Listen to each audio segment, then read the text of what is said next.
All right, there are people who are claiming that it is stakeout.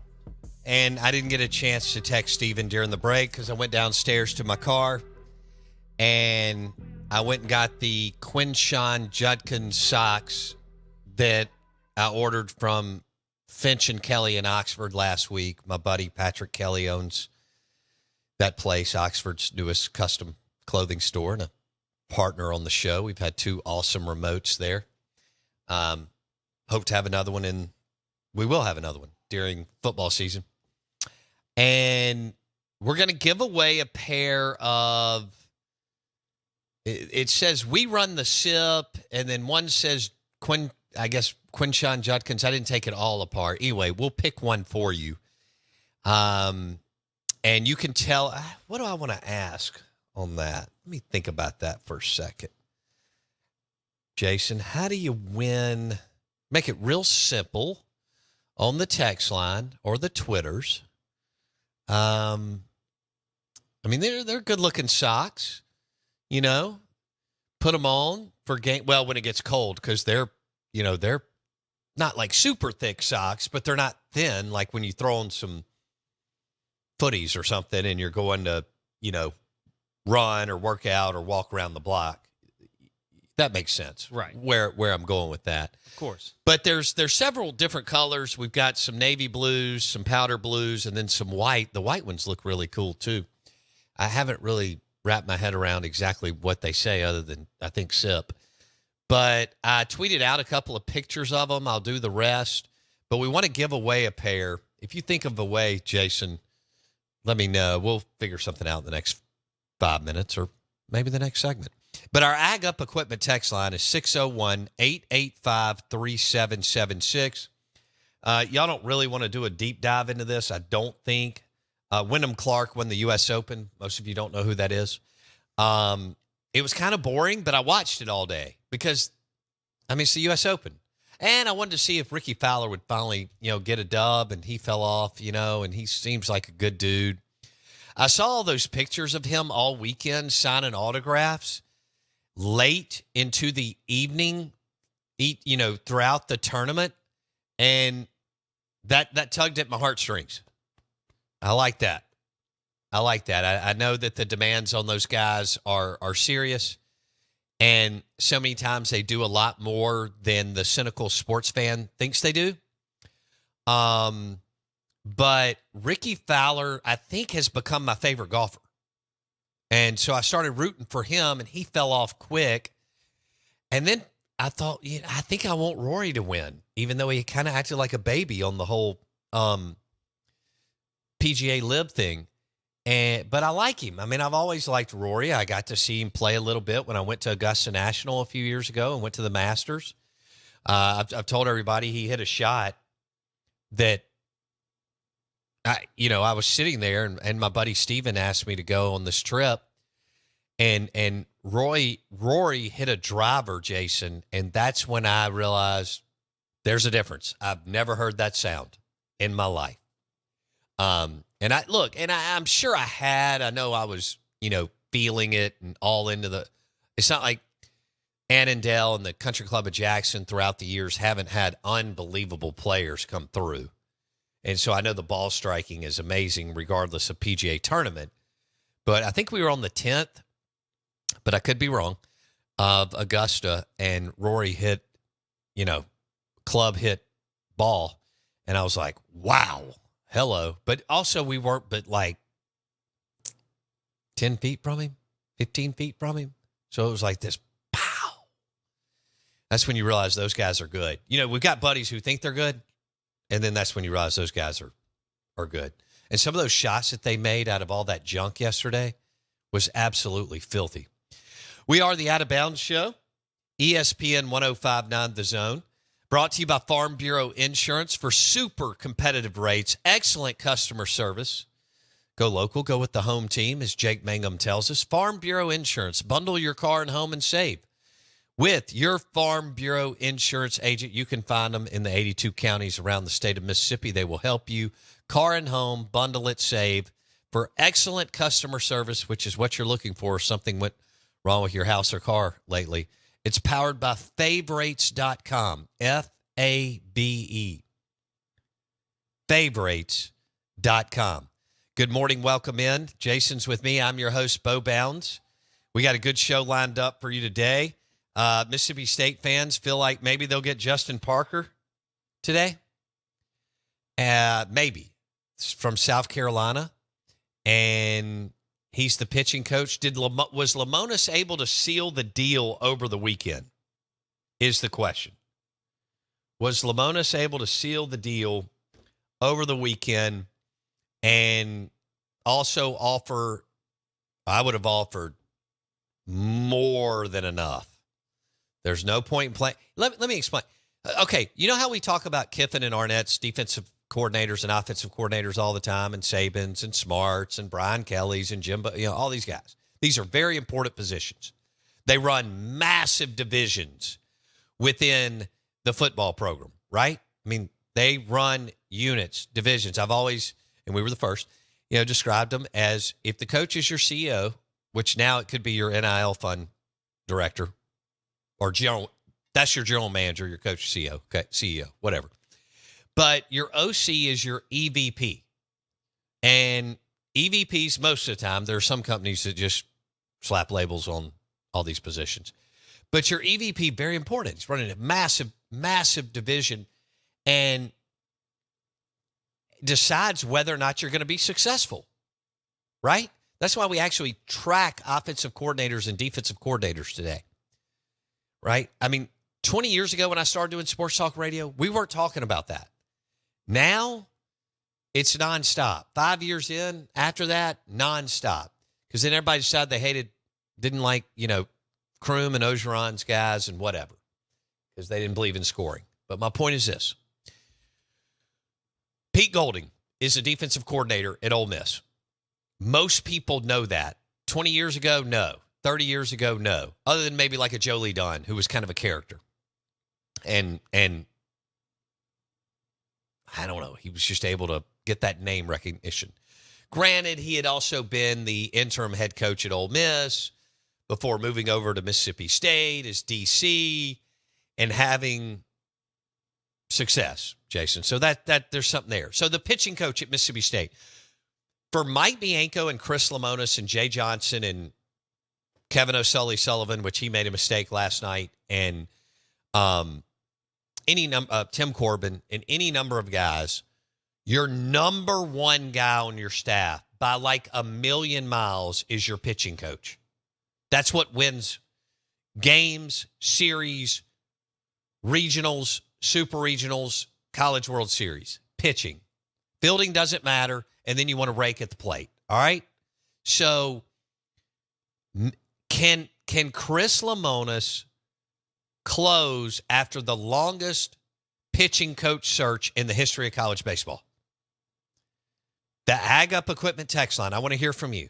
601-885-3776. Now, let me give that out again. 601-885-3776. Will Lemonis close on the dude, Justin Parker, South Carolina pitching coach? And if he does, I think even if it doesn't work out, right? It's all about optics. You go and get somebody from a good program that you feel like has been through the wars. He's young, talented, da-da-da-da-da. Now, what can you do in the well, I don't even know what's in there right now. Maybe it'll be ramped up. But what can you do in the transfer portal? We'll see. I think it's going to be more about taking 8 to 10 guys on the roster and that are coming in, signing class, making them better, and just trying to get to a regional to extend Chris Lemonis's career at Mississippi State. Chris Lemonis will get another job, but I think he wants the MSU job because I think he likes making $1.3 million a year or whatever he's making. And look, if Bianco doesn't get it right next year, he'll be right back on the hot seat. But he lived on the hot seat for like 10 years, and then got hot for 4 weeks, got a max contract, and now every other Ole Miss fan I run into is frustrated because they're like, we're right back where we were. You have some thoughts there, Jason? Yeah, I mean, if you remember correctly, in 2020, right before the pandemic happened, everyone was talking about, Ole Miss did not renew Mike Bianco's contract that season. And so he was just going to play out his last season. Okay. Ole Miss loses the first game of the season to Louisville, then goes 16 straight wins after that. And then COVID happens, season shut down, and he gets a saving grace and gets a contract renewal. And then, of course, wins the national championship. This guy's comfortable on the hot seat. That's a good point. Been there for 20 plus years. He is used to the hot seat. Yeah, the question is, should he have, it's hard to do because he's still young. Should he have taken the farewell tour and retired and been the hero? I won it. They love me. Like Mississippi State the year before, Ole Miss had never won a national championship in one of the big three sports. I mean, incredible, right? But I also see the allure of, oh, my God, they just loaded me up at $1.6 million for 4 years. I mean, you're just stacking Jack on top of what you've already made. I mean, he's been highly compensated for a long time. I mean, he was in the several hundred thousands range, and eventually he got up to $1 million, went over $1 million. But who knew, man? Ron Polk in 1985, when he, got to the semifinals of the College World Series, was probably making 40. Wow. Yeah. Wow. And Mike Bianco makes 1.6 or plus, and Chris Lemonis makes like 1.3 or 1.4. Now that's incredible. Well, Lafferty, Clement, and Gautreaux all make, I think Gautreaux makes 500 maybe ish, and Lafferty and Clement I think are at 400 plus. I mean, that's incredible. That's 10 times, right? Yeah, 10 times what Ron Polk was making in 1985. So it's just the world, the game has changed, and I think Corbin's making $2 million, but they do it through the Vandy's private, so you don't even know exactly what what he makes. All right, back to we got Michael Bratton at 8:30, SEC insider Michael Bratton at 8:30. Looking forward to having him on. He's got the SEC podcast, and all he does is talk football all the time. So we're looking forward to that. And I've been on his podcast. He's based out of Nashville. I think he's on Broadway. Because when I was tweeting, when I was an SEC basketball correspondent in March, and I was tweeting from Nashville at the SEC basketball tournament, Bratton hit me with a DM on Twitter and said, "Hey, dude, walk down from Bridgestone and come in studio." Well, I was with some buddies, and, it wasn't going to work out. And I thought, now that's not a bad place to have a studio downtown. I don't know if he's there all the time. I'll have to ask him. But I think he's a Tennessee Volunteer, and he's been waiting for them to bounce back for a long time. And they, I think it's safe to say that last year they did, right? Mm-hmm. They beat Bama and then went to the Orange Bowl and crushed Clemson. I think that's right. Did we have a Tennessee-Clemson matchup in the bowl? I think that was right. And Clemson had a bunch of, they didn't have a quarterback and maybe some opt-outs and so on. We are the Out of Bounds Show, brought to you by Farm Bureau Insurance. Bundle your car and home and save with your local Farm Bureau Insurance agent. Austin Simmons is a quarterback that, and nobody gets hot and bothered on flipping high school recruits more than Ole Miss. I mean, not even more than Bama, like teams that actually win big. Bama, Georgia, and LSU. So Austin Simmons is a quarterback from Florida. He's reclassifying. He was a 2025 kid committed to Florida, and he's from Florida. And he graduated early and reclassified to 2023. So I asked Tom Luganbill about it, who's head of recruiting for ESPN, and he said, makes no sense because you're going to lose out on playing all those high school football games. That's how you get better as a quarterback. Start your 10th grade year. Start your 11th grade year. Start your 12th grade year. Throw.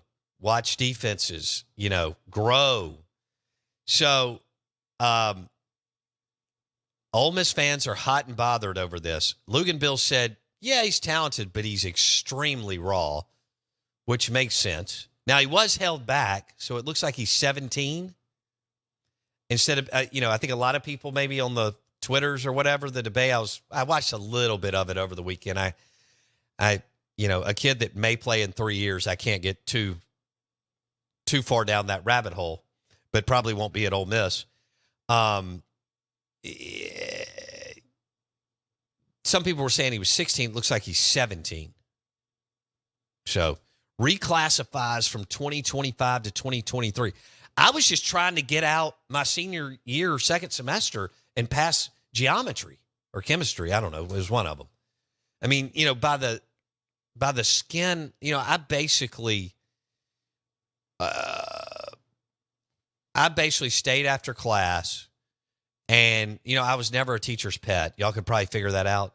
Nor did I ever really kiss teachers' tails. But on this, I was like, I have to get out, And so I had to pass one of the hard last classes. I don't remember which one it was. It was either geometry or chemistry. I mean, both of them were a disaster for me. Were you a good geometry, chemistry student?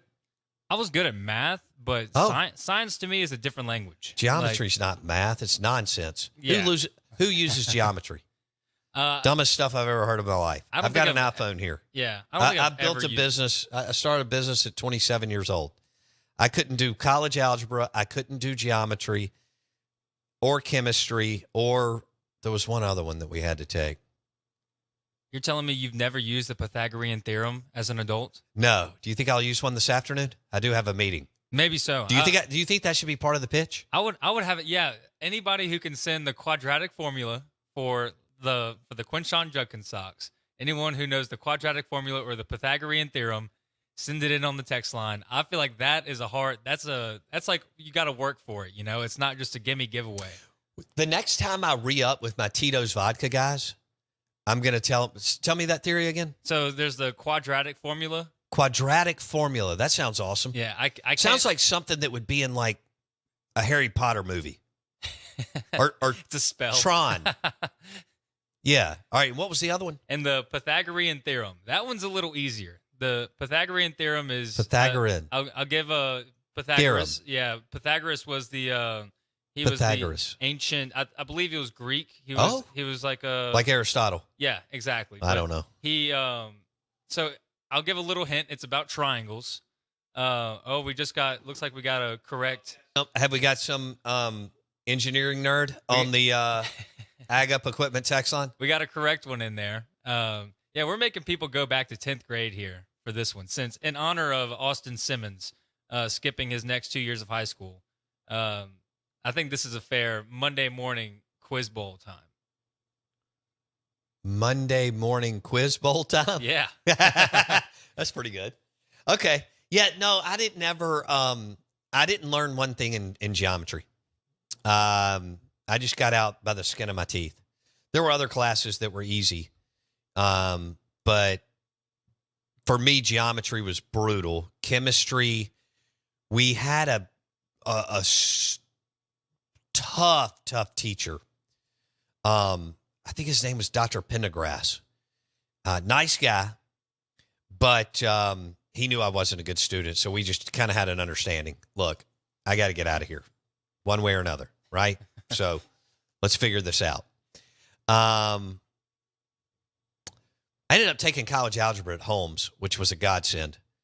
So they just pulled me through, so to speak. All those classes should be group think. Yeah, you should be grouped with 3 or 4 people. That way the smartest person can take you through. Yeah. Don't you agree with that? Well, I mean, that's also... So we did in grad school. It's like group teaching. I made straight A's. You'll learn better from your peers than you will a teacher. Yeah. In a lot of instances. Like in 8th grade, the teacher asked me, like one of those sarcastic, well, you want to come up here and teach it?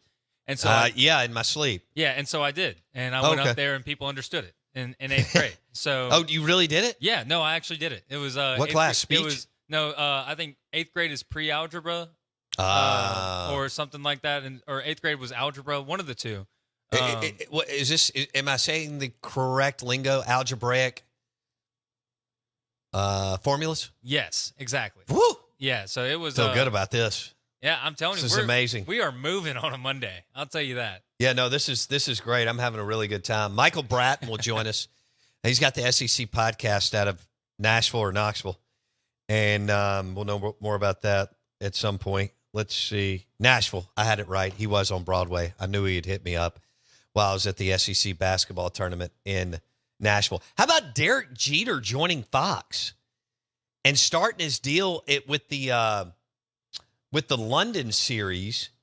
And I didn't even know there was a London series. That it's kind of cool. There's going to be a London series between the Cardinals and the Cubs, and Jeets is going to do some studio work.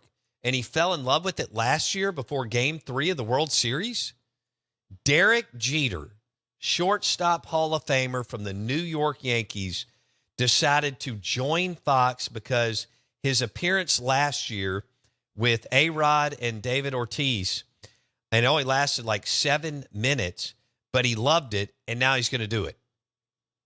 I didn't see Jeter doing that. But now that he's out of ownership, I think he was with the Miami Marlins or Florida. Are they Florida or Miami? They go back and forth every other year. Anyway, nobody cares. They only have 9 fans. But the point is, he was, because I don't think he's with the Rays. I think he was the Marlins owner. But Jeter, even though he's worth several $100 million, he's so young. I think that these guys have to have something to do.